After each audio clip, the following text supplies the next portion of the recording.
तो दोस्तों 2020 में एक वेब सीरीज़ आई थी जिसका नाम था दिल्ली क्राइम। और इस वेब सीरीज़ को लोगों ने इतना पसंद किया था कि इसको 2020 में आज से 5 साल पहले एमी अवार्ड से नवाजा गया था। और ये एमी अवार्ड टीवी का ऑस्कर अवार्ड भी माना जाता है। तो समझ लो कि कैसी ये वेब सीरीज़ होगी। उस टाइम इसके 2 सीज़न आए थे, सीज़न 1 और सीज़न 2।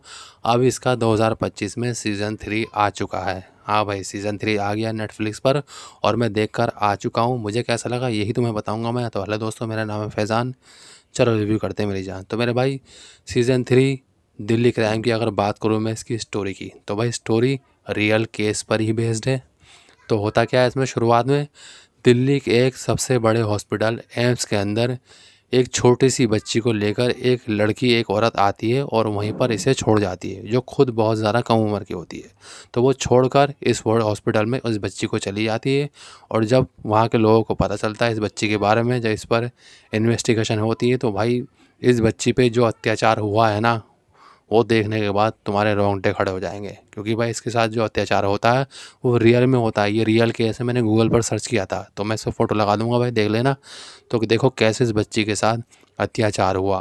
अब अगर मैं तुम्हें बताऊं तो इसके प्रेस से इसके दोनों गाल जलाए जाते हैं, इसके उंगलियों की हड्डियां तोड़ी जाती हैं, इसके सर में फ्रैक्चर होता है। इतनी सी बच्ची और इतना बड़ा कांड इसके साथ हो रखा है, तो भाई रियल में क्या ही बात होगी भाई। ओ हो भाई, तो बताने में बहुत ज़्यादा अजीब लग रहा है। तो ये छोटी सी बच्ची का केस कहाँ जाके इस वेब सीरीज़ के अंदर एक ह्यूमन ट्रैफिकिंग, यानी कि इंसान को लेने बेचने वाली ट्रैफिकिंग से जुड़ जाता है।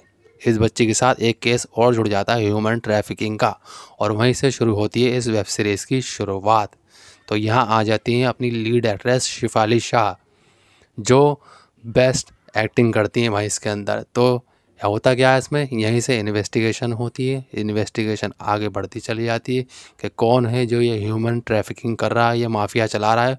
और माफिया ह्यूमन ट्रैफिकिंग चलाने वाली अपनी होती हैं हुमा कुरैशी, जिन्हें बड़ी दीदी के नाम से इस वेब सीरीज़ में बताया गया है। और ये बड़ी दीदी कौन है, यही पुलिस वालों के दिमाग में बस चलता रहता है। और इसी पे इन्वेस्टिगेशन चल रही है कि ये सब तो पकड़े जाते हैं, पर ये जो छुप छुप के जो असली माफिया है, जो लड़कियों को बाहर जाके बाहर लोगों को बेच रही है, बाहर के बहुत बड़े आदमी को बेच रही है, इन लड़कियों को ह्यूमन ट्रैफिकिंग कर रही है, ये बड़ी दीदी आखिर है कौन। तो पुलिस वालों की यही इन्वेस्टिगेशन होती है, यही चलती रहती है भाई। और कैसे कैसे ट्विस्ट एंड टर्न्स इसमें आते चले जाते हैं भाई।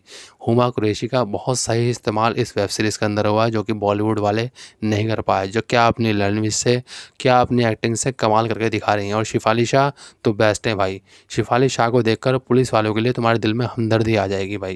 क्या काम करते हैं पुलिस वाले। और साइड एक्टर वो भी सारे के सारे बढ़िया और बेहतरीन काम करते हैं भाई। क्या बात है यार। टोटल 6 एपिसोड की ये वेब सीरीज़ है, 4 घंटे की है पूरी पूरी। देखकर कहीं से कहीं तक तुम्हें बोर नहीं होगे, कुछ नहीं होगे, तुम्हें कुछ पता चलेगा ही नहीं भाई। मज़ा आ जाएगा देखने के बाद भाई। क्योंकि वेब सीरीज़ ही ऐसी है, ये रियल केस पर बेस्ड है। बहुत सारी इन्वेस्टिगेशन, बहुत कुछ ट्विस्ट एंड टर्न्स, बहुत चीज़ें होंगी वाकई भाई।